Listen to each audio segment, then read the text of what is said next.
各位弟兄姊妹，大家早安，大家平安。今天6月20日，我们来到主的面前，来到上帝的圣所，来到当中来敬拜上帝。当我们来到圣所，来到圣殿，是上帝让我们在当中可以向他献祭，向他敬拜，将自己摆上的地方。愿我们所在的地方，就是上帝与我们同在的地方。这也是上帝恩典，上帝的赐福。我们一起来敬拜，也将这一切归荣耀于上帝。透过这首诗歌，来到主的面前来敬拜。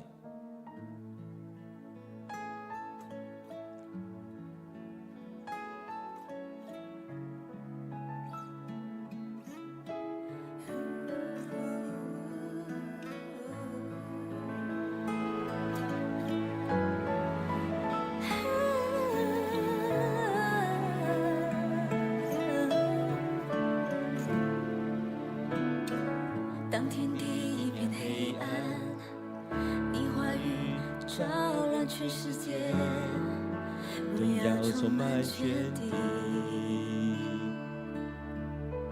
当世界沉默无语，你将旋律放在我心中，我要永远赞美。我心何等感动，你离开天上荣耀，愿居住在我心，我深爱你。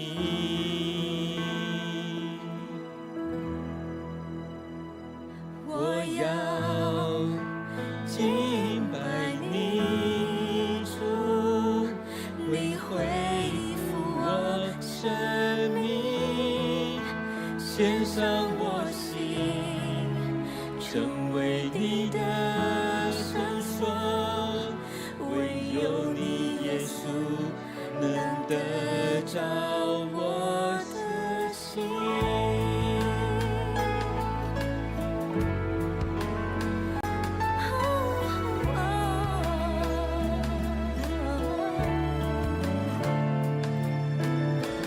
当天地一片黑暗，你话语照亮全世界，荣耀充满全地。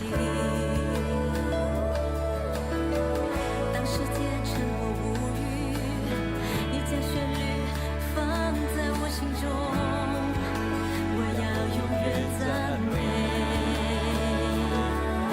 我心何等感动，你离开天上荣耀，愿居住在我心，我深爱你。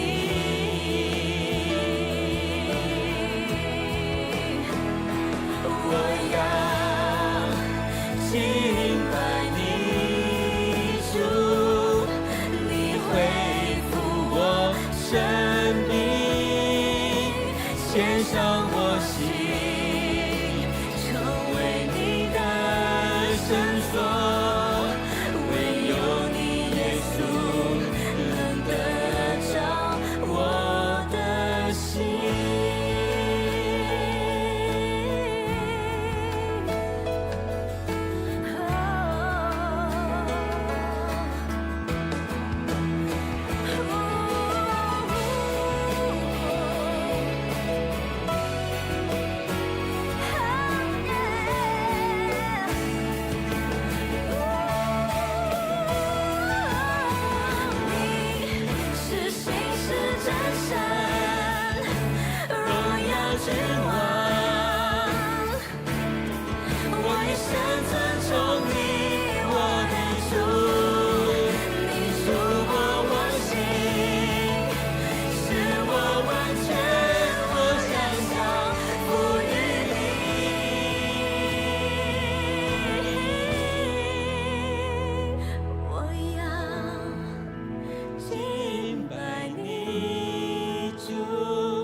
主，我们感谢你，你呼召我们，你拣选我们，愿我们献上我们的心，成为你的圣所。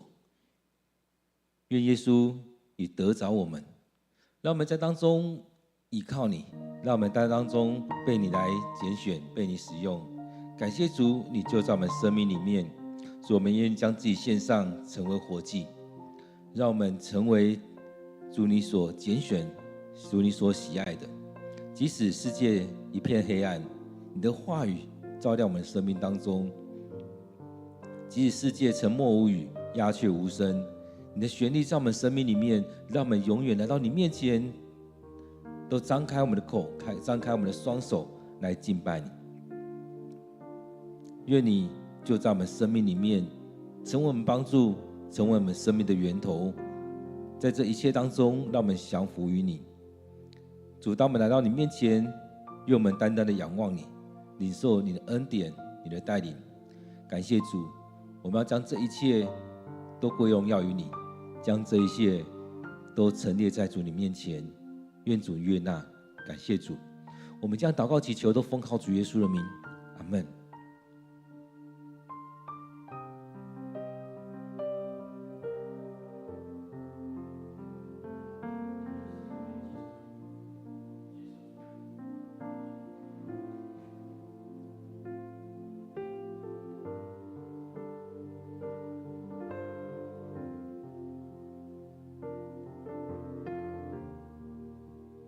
今天6月20日，我们要读的经文在列王记下第1章第9节到第18节。列王记下第1章第9节到第18节。那我们一起来读今天的经文。于是王派一个军官带领50名随从去捉拿以利亚。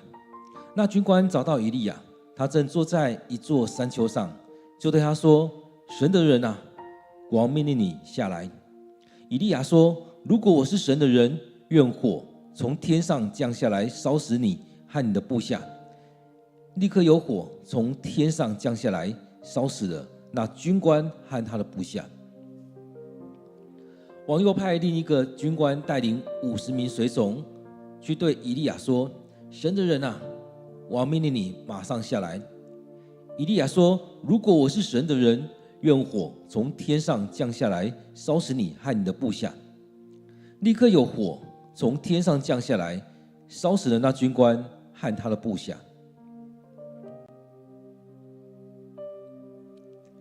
王再派一个军官带领50名随从去。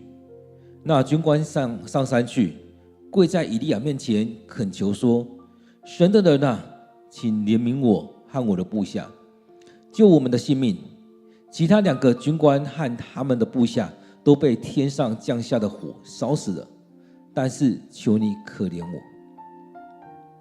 上主的天使对以利亚说：“你跟他下去，不要怕。”以利亚就跟那军官到王那里去，对王说：“上主这样说，因为你派人去求问以格伦的神巴力西卜，好像以色列没有上帝可以求问似的，所以你无法从你养伤的床下来，你一定会死。正如上主借以利亚所说的，亚哈谢死了，亚哈谢没有儿子，所以他的弟弟约何兰继承他做王。那年是犹大王约沙法的儿子约兰在位的第2年。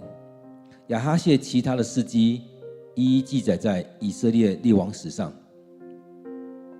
我们今天经文在列王记下第1章第9节到第18节，让我们再用一些时间来读今天的经文，来默想，来领受今天的经文。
大家平安。在今天经文当中，不晓得大家领受了什么？其实，在当中一直在提醒我们回到上帝面前。所以，其实，在我们生命里面，你可以有很多的思想。当我们在读经的时候，可以有好几条脉络在走。所以，当我们在读这些经文的时候，也可以让我们去思想到：上帝在对你说什么？在这些经文当中，是不是上帝在提醒你要回到上帝面前，在提醒你的生命该做什么样的调整？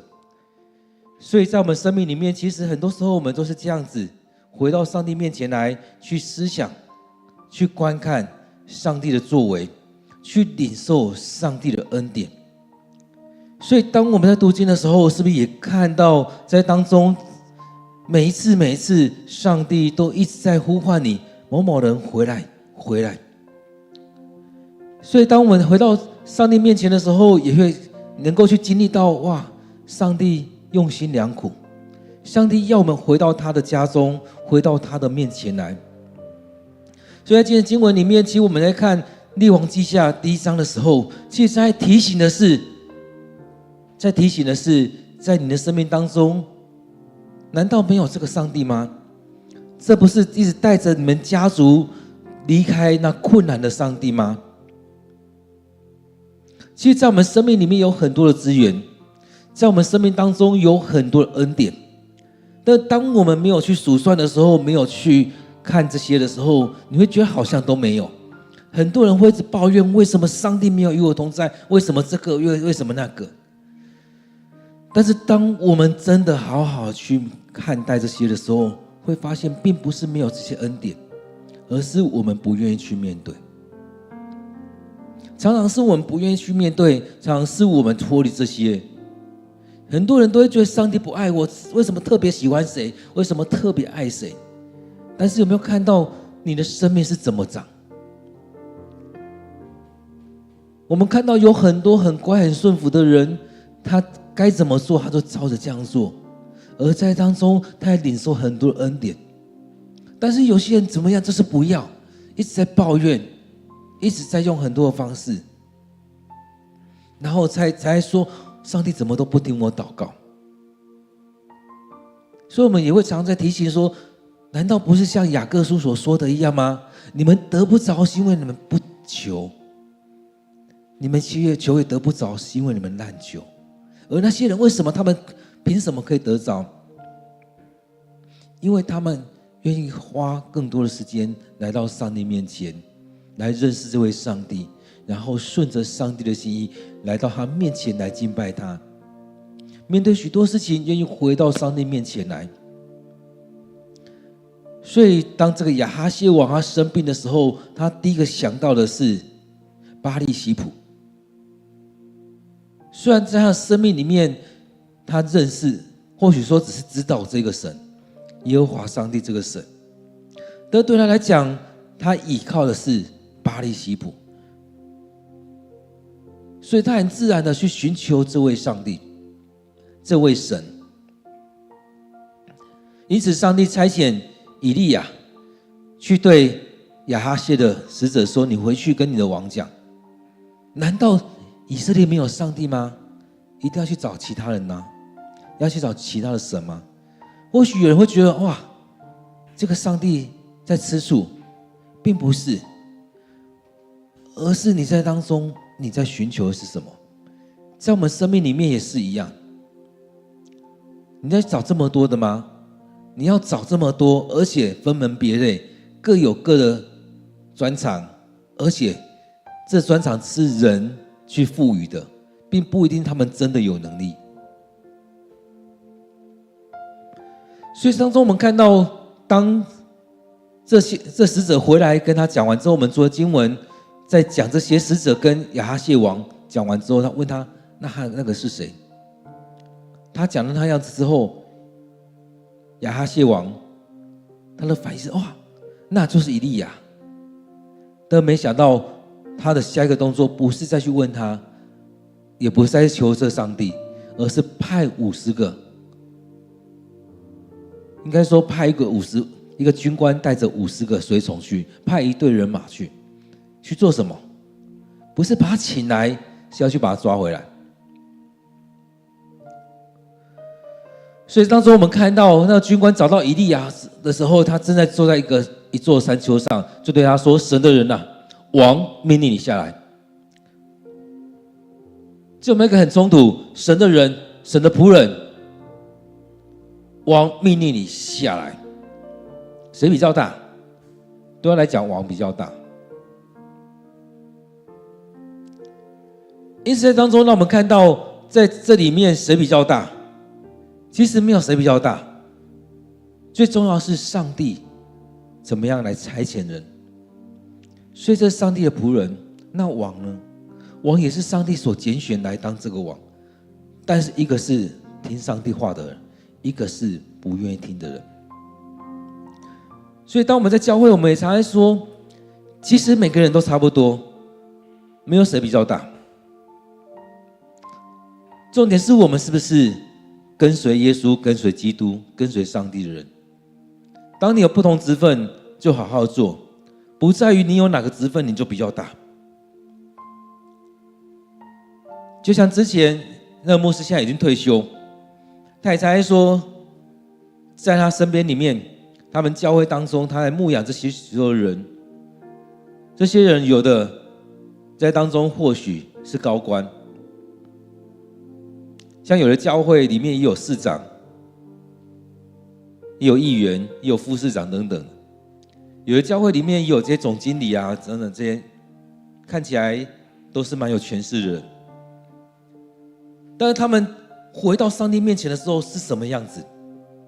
他们也是去7-Eleven去哪个地方买个东西，赶快下班之后赶快来教会，然后来教会参加聚会，参与聚会来敬拜上帝，想要更认识这位上帝。在服事的时候，他们也常常是选那些大家不愿意去做的，去刷马桶、去扫地、去做那些。其实在当中的分别是什么？分别在于你愿不愿意降服上帝，而不是在于你这世上你是什么官。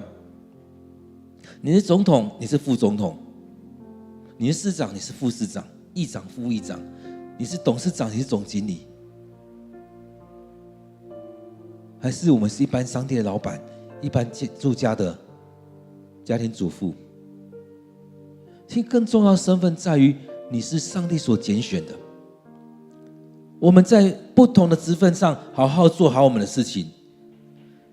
从这一点来看，这何尝不是耶稣所说的那个5000的、2000的跟1000的？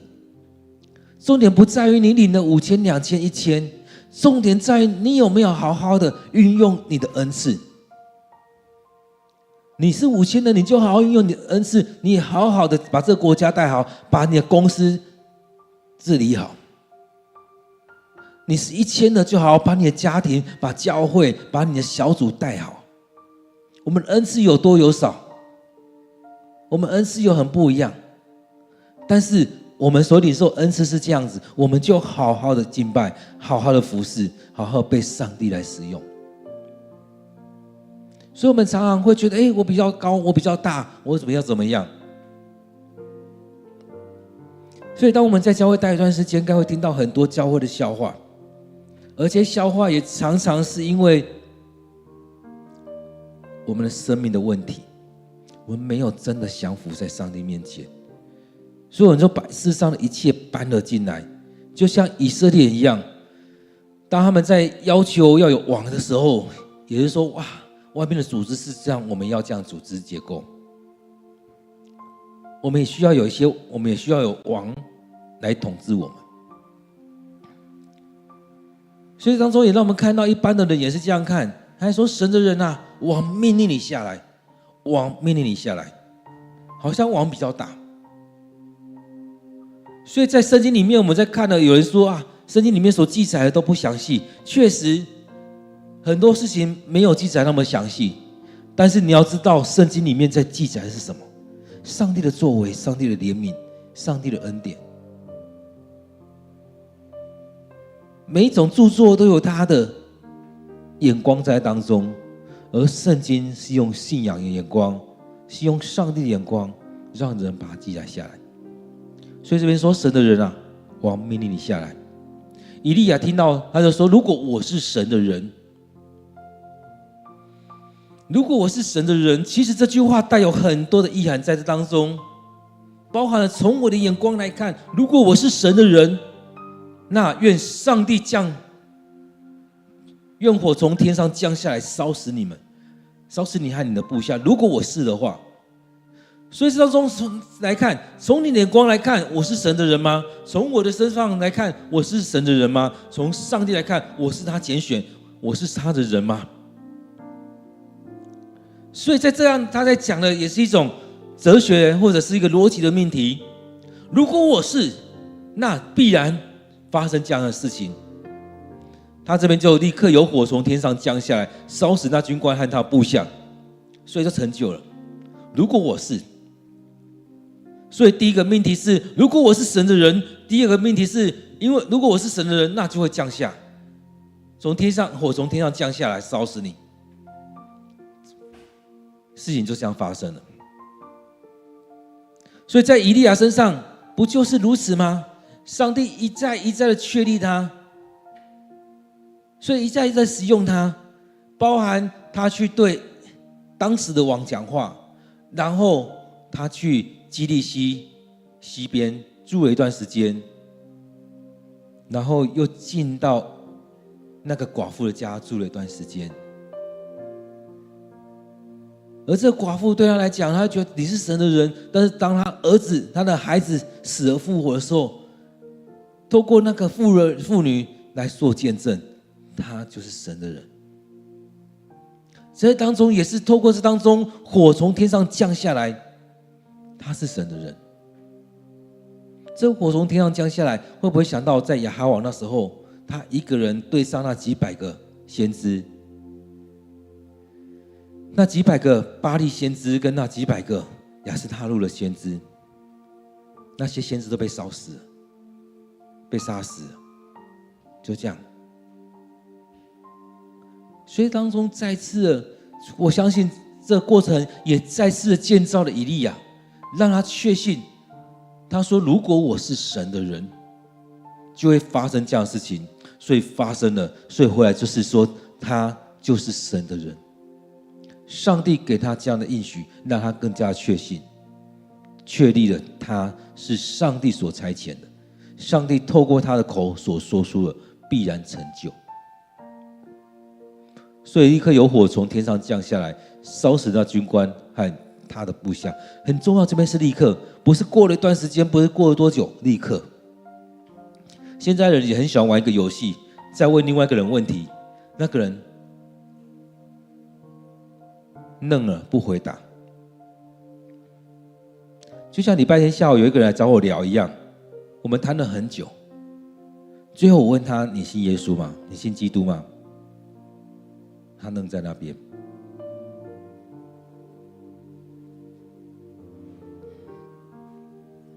在谈话之后，我还是问他几个问题：你信天父上帝吗？不回答。你信基督吗？不回答。你信圣灵吗？不回答。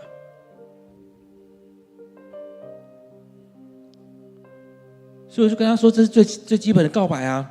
你都告白不了，当然你就是这样的生命。那你也不用说你是基督徒，因为你根本就不信这些。他一直在说他教会多久，他怎么样，以前怎么样，现在怎么样，就是不愿意。对他来讲，他没有接纳这个进来。而对他来讲，读经有很大问题，因为他有太多的问题在当中，他不愿意降服。各位弟兄姐妹，是不是也是如此？他是很明白的表现出来，但是我们当中也有很多人口是心非。而在当中，我们看到有些人的生命就是另外一种的。当人家问他说：“你信上帝吗？”对他来讲，发自内心的说：“我信上帝，我信耶稣基督，我信圣灵。”当我们礼拜的时候，我们在做使徒信经的信仰告白的时候，是不是也是会是如此？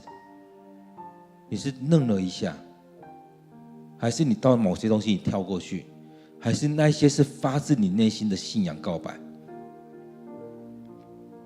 所以这个立刻，其实很多时候是发自你的内心，因为有很多人是已经预备好，对他来讲就是如此，所以他可以很立刻的来做这样回应。这个当中也是让我们看到上帝是这样立刻回应。大家说，如果我是神的人，如果我是神的人，就会立刻发生这样的事情。上帝就这样回应，让他知道你是我的人。王又另外派了一个军官带领50个随从去对以利亚说：“神的人啊，王命令你马上下来。”跟前面那一组人一样，他一样这样说：“如果我是神的人，愿火从天上降下来，烧死你和你的部下。”立刻有火从天上降下来，烧死那军官和他部下。所以在这过程当中，是让以利亚明白，也让这些人明白，就是如此。让以利亚，让这些人明白，他就是神的人，就是这样很清楚的。第3次，王再派一个军官带领50名随从去。所以在当中有没有感觉到，这样的景象有没有很像扫罗派的军队一次又一次，也是派了3次要去捉拿大卫。当他派了3组人去到拿约那边要去捉拿大卫的时候，那些人在当中，上帝阻挡他们，让他们在那边受感忘形说话。这时候也是一样，上帝也出手。当以利亚说：“如果我是神的人，那就会发生这样的事情。”这2次立刻发生了。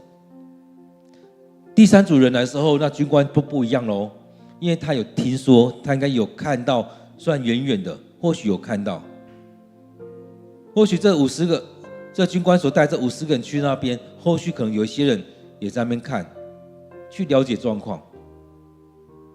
所以这第3组人应该是明白这样的事情。所以这边讲到说，那军官上山去，跪在以利亚面前恳求。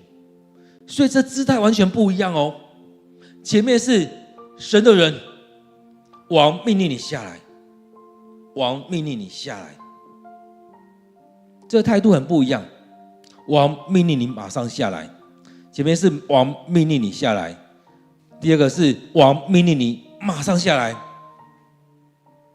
这当中很不一样。到第3个人这边所呈现的是，神的人啊，请怜悯我和我的部下，救我们的性命。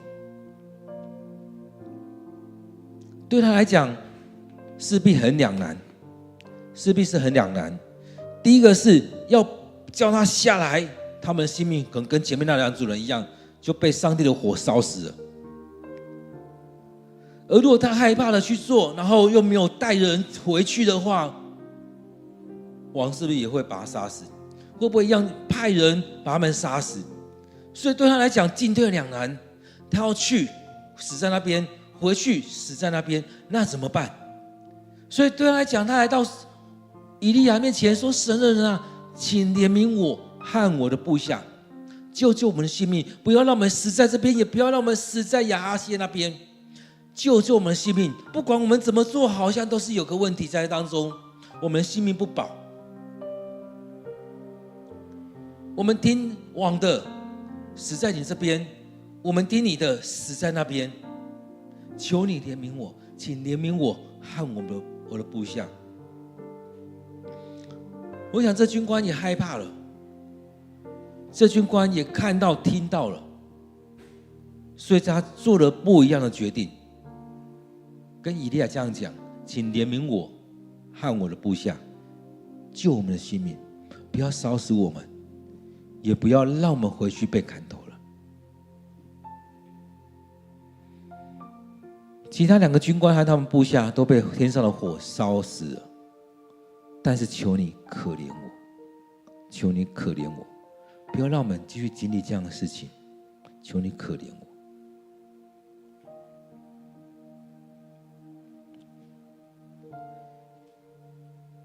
在这样过程当中，也看到这样姿态不一样了。其实在当中，很多时候上帝也要让我们生命里面被转变。很多人也是一样，姿态、气势很高昂，但是面对一些事情之后，开始看见不是靠着自己，是靠着上帝。所以在这许多世界当中，其实让我们看见的这一切都不算什么。这个王位，这个总统大位都不算什么。重点在于上帝要给谁。所以有很多人也会觉得，哇，这上帝或许像员外，或许像一个霸王一样，我要给谁就给谁。每个人所领受不一样。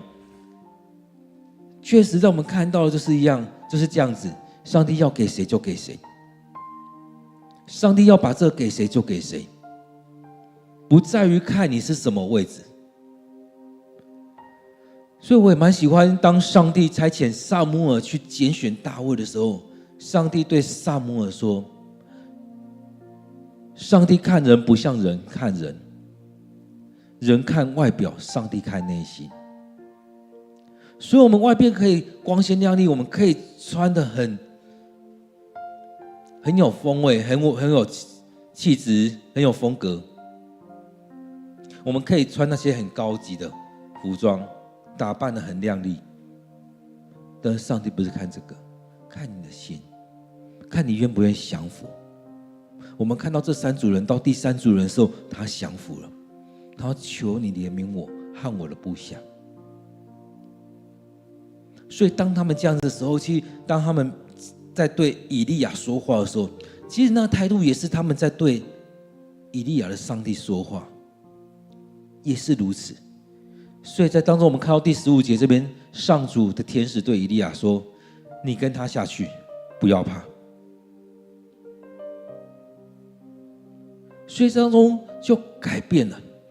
其实也透过这三次，让这个军官，让那时候的人去看到，就像以利亚所说的，如果我是上帝的人，如果我是神的人，就会发生这样的事情。所以前面的2次已经印证了他是神的人，而且让他们看见这个上帝是又真又活的上帝，是大有能力的上帝。所以让他们愿意顺服降服在当中，让他们看见这个人是上帝所差来的，他是上帝的人，他是神的人。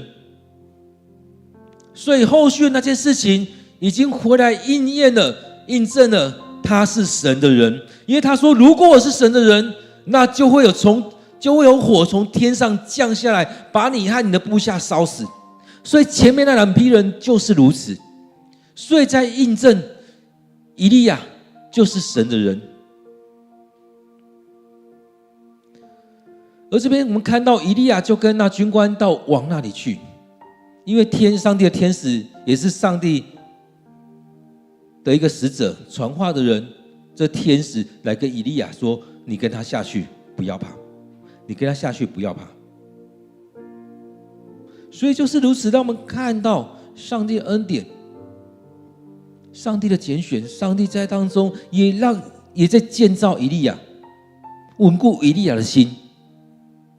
其实我们看到，当一个人虽然他是先知，他是上帝特别拣选的，但他的生命有时候依然是软弱的。很多时候我们看一个牧者好像很有信心，好像很有才能，其实很多时候也会是软弱的。所以许多时候也是这样在提醒我们。所以当中在我们的软弱当中显出上帝的刚强，在当中去经历上帝的大能。所以这里面我们看到上主的天使对以利亚说：你跟他下去，不要怕。所以前面那2个事件，我相信是上帝让那时候的人知道以利亚就是上帝所拣选的，而在当中也是在建造以利亚，让他有信心，知道上帝与他同在，不用担心，不用害怕，上帝与你同在。因为你说了，上帝就这样成了。你说，如果我是神的人，那愿有火从天上下来烧死你们。所以上帝回答他了：你是我的人，你不用怕，你跟他下去吧。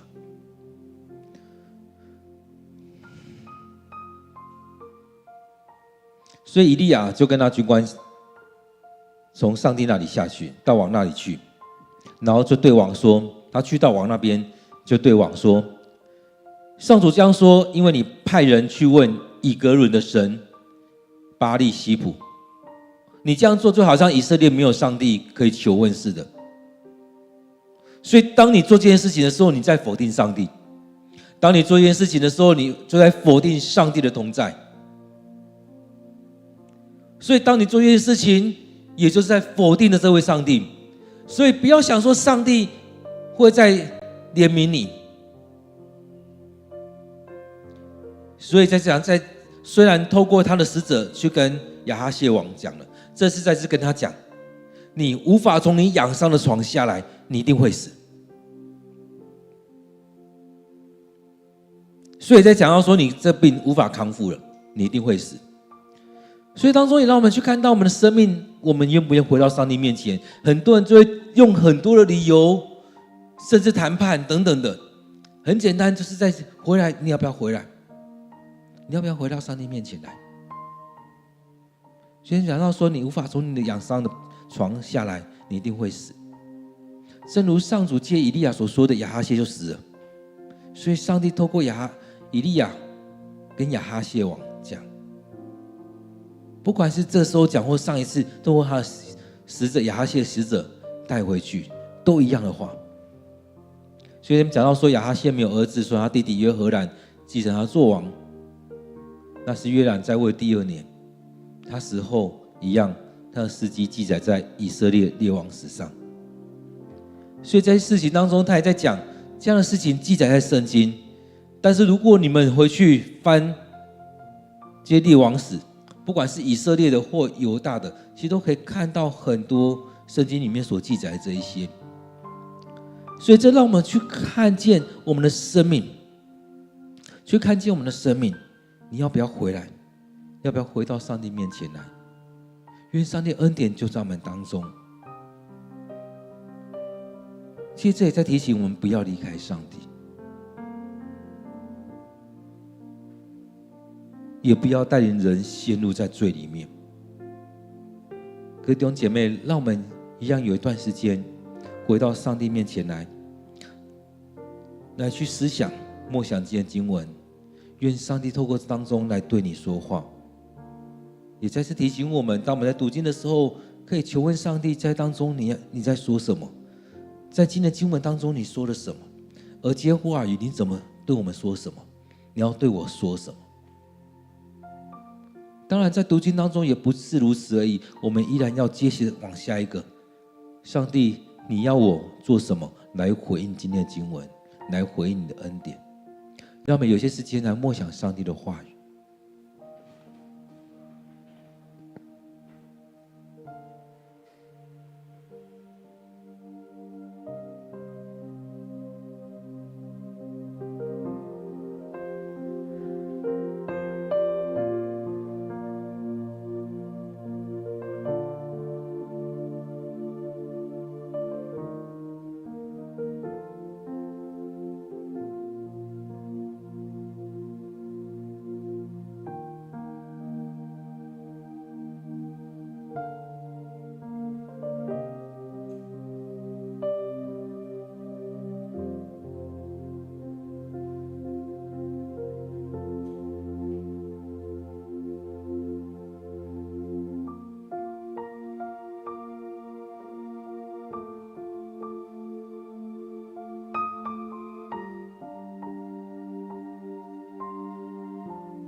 主，我们感谢你，感谢你透过这许多经文，让我们看见我们的生命需要被你调整，也让我们看见你拣选我们参与在你的国度当中。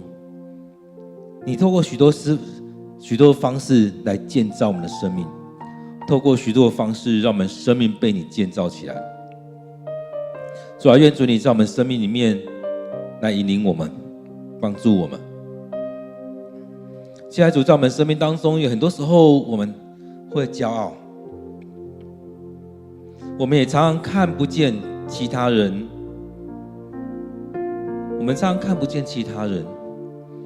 我们自以为是，就像这些军官所呈现的一样，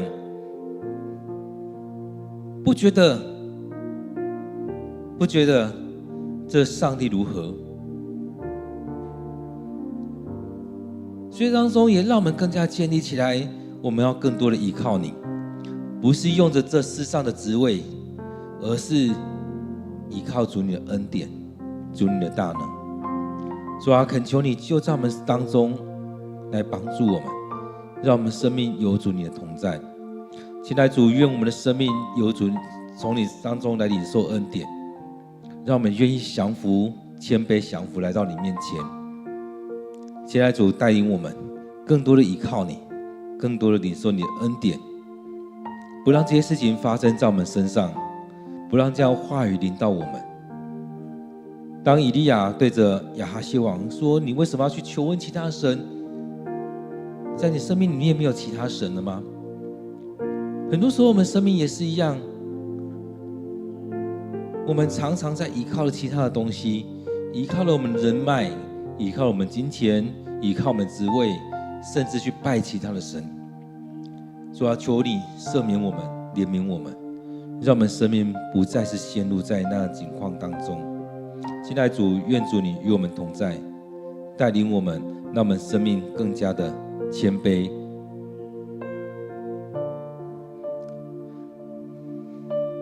主，我们感谢你，让我们生命单单的仰望你。我们要将今天的聚会恭敬的仰望在主你手中，恳求你帮助我们，恳求你祝福我们。愿我们所领受的，我们都能够献上。愿我们依靠你，让这些恩赐成为我们的能力，去服侍这许多人，服侍这个世代。感谢主，我们将祷告祈求，都奉靠主耶稣的名，阿们。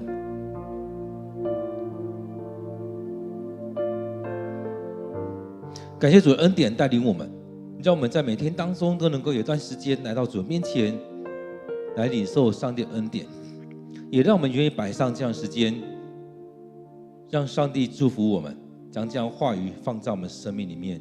愿上帝赐福于你。